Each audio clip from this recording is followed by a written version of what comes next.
আজ বানিয়েছি দেখুন আলু পনিরের মশলা কারি। এটা খেতে হয় দুর্দান্ত, বানাতে একদমই সহজ। রুটি, পরোটা, ভাত, ফ্রায়েড রাইস যার সঙ্গে খান না কেন দুর্দান্ত লাগে বন্ধুরা। এই সুন্দর রেসিপিটা আমি কিভাবে তৈরি করলাম দেখে নিন একটা লাইক দিয়ে। নমস্কার বন্ধুরা, জেবি কিচেনে সবাইকে স্বাগত। আশা করি সবাই ভালো আছেন। নিরামিষ পনির আলুর মশলা কারি বানানোর জন্য দেখুন আমি কি কি নিয়েছি। এখানে আমি 300 গ্রাম পনির নিয়ে দেখুন এরকম চৌকো করে কেটে নিয়েছি। আলু এরকম ডুমো করে কেটে নিয়েছি। দুটো আলু নিয়েছি এখানে মিডিয়াম সাইজের। সাদা তেল নিয়েছি, আমি সাদা তেলে রান্নাটা করব সেই জন্য সাদা তেল নিয়েছি। এখানে আমি টক দই নিয়েছি 2 চামচ মতো। আর এখানে কিছু গোটা মশলা আছে, 4টে এলাচ আছে, 4টে লবঙ্গ আর 2 টুকরো দারচিনি আর একটু গোটা জিরে আছে। এখানে কাজু আর 4 মগজ আমি একসঙ্গে বেটে রেখেছি, 10-12টা কাজু আর একটু 4 মগজ। এখানে নিয়েছি দেখুন জিরে গুঁড়ো আর ধনে গুঁড়ো। ধনে গুঁড়োটা আমি একটু বেশি নিয়েছি আর জিরে গুঁড়োটা একটু কম নিয়েছি। এই রান্নাটায় ধনে গুঁড়োটা একটু বেশি দিতে হয়, জিরে গুঁড়ো একটু সামান্য কম দিতে হয়, তাহলে বেশি ভালো হয়। আর এখানে দেখুন 2টো কাঁচা লঙ্কা আর 1 ইঞ্চি আদা আমি একসঙ্গে বেটে রেখেছি। এখানে লঙ্কার গুঁড়ো নিয়েছি, লাল লঙ্কা, ঝাল লঙ্কা দুটো গুঁড়োই আমি নিয়েছি। এখানে 1/2 চামচ মতো ঘি নিয়েছি, আমি বেশি ঘি নিইনি, 1/2 চামচ মতো নিয়েছি, এটুকুই আমার লাগবে। এখানে একটু হিং নিয়েছি, একটু হলুদ নিয়েছি। আপনারা চাইলে হলুদের ব্যবহার নাও করতে পারেন, কিন্তু আমি সামান্য একটু করব তার জন্য একটু হলুদ নিয়েছি। সানরাইজ শাহি গরম মশলার গুঁড়ো নিয়েছি, লবণ নিয়েছি, এখানে একটু কসুরি মেথি নিয়েছি, চিনি নিয়েছি, একটা টমেটো এই যে এইভাবে চৌকো চৌকো করে আমি কেটে রেখেছি। এই সামান্য কিছু উপকরণ দিয়ে এই দুর্দান্ত স্বাদের রেসিপিটি তৈরি হয়ে যায়। তাহলে দেখতে থাকুন আমি কিভাবে রান্নাটা করি। দেখুন বন্ধুরা, প্রথমে আমি পনিরগুলো একটু কিছু মশলা মাখিয়ে নেব, তার জন্য একটা বড় পাত্রে ঢেলে নিলাম। এবার আমি এর মধ্যে সামান্য একটু হলুদ দিয়ে দেব, একদম কম, পনিরে খুব একটা হলুদ যায় না, তার জন্য একদম সামান্য হলুদ দিলাম। আপনারা যদি মনে করেন যে দেবেন না, না দিতে পারেন, কোনো অসুবিধা নেই। একটু লবণ দিলাম,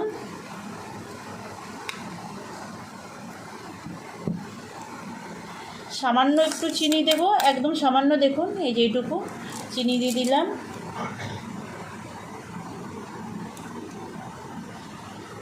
এক চামচ তেল দেব,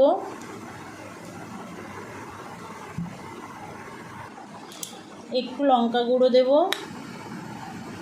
দারুণ হয় বন্ধুরা এই রেসিপিটা। আমার ভিডিওটা স্কিপ না করে সম্পূর্ণ দেখবেন, আর আমি যেভাবে রান্নাটা করছি আপনারা করবেন, আশা করি সবার খুব ভালো লাগবে। এবার আমি পনিরগুলো মেখে নেব।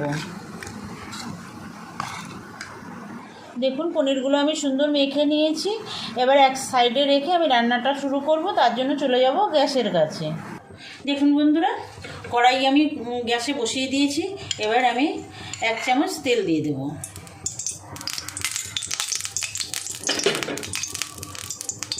তেল গরম হয়ে গেছে, তেলে একটু লবণ দিয়ে দেব।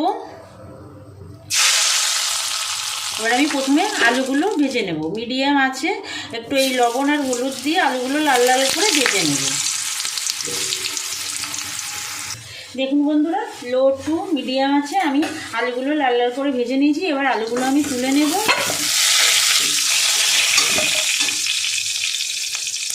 এই আলু ভাজা তেলের মধ্যে আমি আরেকটু তেল দেব, 1 চামচ তেল দিলাম। তেলটা গরম হয়ে গেছে, এবার আমি পনিরগুলো ভেজে নেব। অল্প অল্প করে পনির দেব, মিডিয়াম টু হাই ফ্লেমে পনিরগুলো ভাজবো, একদম লো ফ্লেমে পনিরগুলো ভাজা যাবে না, তাহলে কিন্তু পনির শক্ত হয়ে যাবে। দেখুন এই অল্প অল্প করে দিয়ে আমি পনিরগুলো সব ভেজে নেব। দেখুন বন্ধুরা, সব পনিরগুলো আমি ভেজে নিয়েছি। আমি এই পনির ভাজা তেলের মধ্যে আর একটু তেল দিয়ে দিলাম।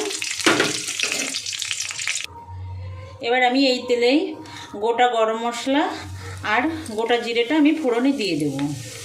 একটু ভাজা ভাজা করে নেব, সুন্দর একটা সেন্ট বেরোলে অন্য মশলা অ্যাড করব। ফোড়ন থেকে সুন্দর সেন্ট বেরিয়ে গেছে। এবার এই দেখুন আমি হিংটা কিন্তু এখানে জলে গুলে রেখেছিলাম, এই জলটা আমি দিয়ে দেব।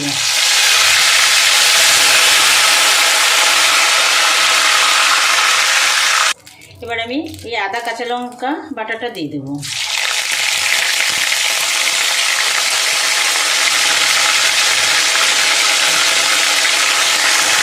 আদা কাঁচা লঙ্কার কাঁচা গন্ধটা চলে গেছে। এবার আমি এই যে ধনে জিরের গুঁড়ো নিয়েছিলাম এটা দিয়ে দেবো।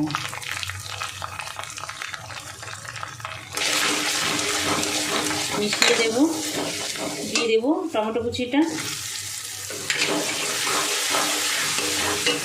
সামান্য একটু জল দেব, দিয়ে মশলাটা ভালো করে কষাবো।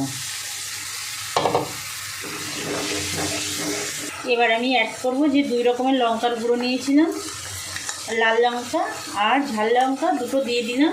লঙ্কাটা আপনারা আপনাদের স্বাদ মতো দেবেন বন্ধুরা। সামান্য একটু হলুদ দেবো, একদম সামান্য, দেখুন এই যে এটুকু দিলাম। সামান্য একটা হলুদ কালার আসলে দেখতে ভালো লাগে তার জন্য দিয়েছি, আপনারা চাইলে নাও দিতে পারেন। একটু লবণ দিয়ে দেব। মশলাটাকে কষাবো একটু ভালো করে। বন্ধুরা মশলা থেকে সুন্দর তেল ছাড়তে শুরু করে দিয়েছে, দেখুন কত সুন্দর একটা কালার এসছে। এবার এই যে কাজু আর চারমগজটা বেটে রেখেছিলাম এটা আমি দিয়ে দেব।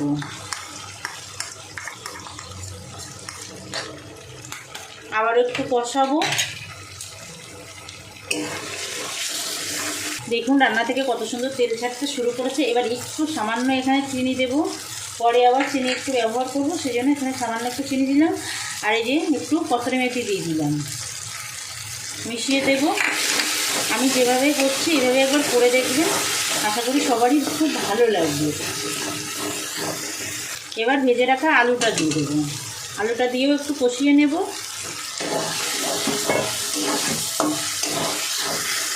দেখুন বন্ধুরা আলু থেকেও কিন্তু একদম তেল ছাড়তে শুরু করে দিয়েছে।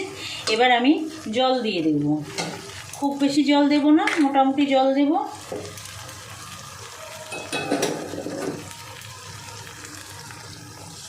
দেখুন বন্ধুরা এতটা জল দিয়েছি। আপনারা যদি গ্রেভি বেশি রাখতে চান তাহলে একটু বেশি জল দেবেন।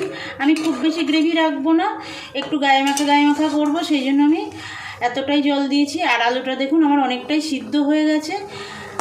এই দেখুন অনেকটাই সিদ্ধ হয়ে গেছে। আমি 5 মিনিট ঢাকা দিয়ে রান্না করে নেব।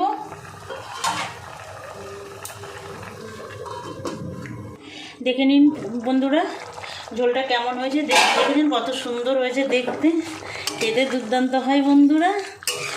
5 মিনিট হয়ে গেছে, দেখুন আলুটা কিন্তু সুন্দর সিদ্ধ হয়ে গেছে, একদম সিদ্ধ হয়ে গেছে, দেখুন একদম নরম হয়ে গেছে। এবার আমি পনিরটা দিয়ে দেব, এই ভেজে রাখা পনিরটা দিয়ে দেব।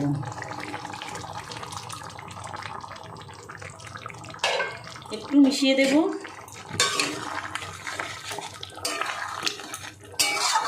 রুটি, পরোটা, ভাত, ফ্রায়েড রাইস যার সঙ্গে খান না কেন, পোলাও যার সঙ্গে খান না কেন, এই রেসিপিটা দুর্দান্ত লাগে। এবার আমি টক দইটা ফেটিয়ে দিয়ে দেব। দেখুন টক দইটা ফেটিয়ে নিয়েছি, দিয়ে দেব।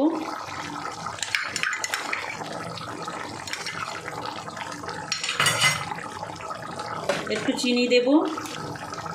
চিনিটা আপনাদের স্বাদ মতো দেবেন, বাড়িয়ে বা কমিয়ে দিতে পারেন, নাও দিতে পারেন, কোনো সমস্যা নেই।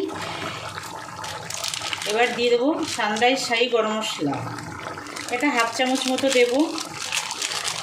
মেপে দিচ্ছি না, আন্দাজ মতো দিচ্ছি, ওই 1/2 চামচ মতো মিশিয়ে দেব।